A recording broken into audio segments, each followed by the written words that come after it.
In this lesson, we're going to subtract two fractions with like denominators, and we're going to use a model to help us understand it better.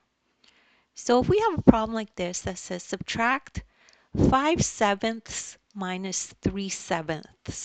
So 5 over 7 minus 3 over 7.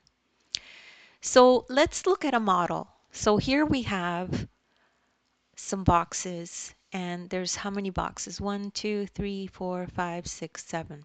It's the same as the denominator, right? And there's 5 of them shaded in. 1, 2, 3, 4, 5. So 5 are shaded in, 2 are not. So this is the same as 5/7. So this is the same as this number here. So understand what each shaded piece shows. So each shaded piece is 1 over 7, right? This is 1/7, 1/7, 1/7, 1/7, 1/7, 1/7, 7. So there's 7 of them. So 7 over 7 equals 1. So there's these 5 are 5 over 7. So yes, so this is showing you what 5/7 looks like.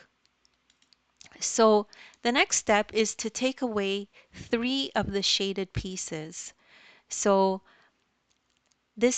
we're just going to cross those out because we're trying to subtract 3/7, right? This is 3/7 that we're taking away. So now when we take those away, we're left with these two shaded only. So this is equal to 2 over 7. So that means 5/7 minus 3/7 equals 2/7. So what we learned from doing this exercise is when subtracting fractions with like denominators, subtract the numerator, the denominator stays the same. So the denominator stays the same, you're just subtracting the numerator, and that's how you get the answer. And that's it. And don't worry if you don't understand this right away. You could just rewatch the video as well. In the description, take a look there. I have links to other videos of mine that are similar to this.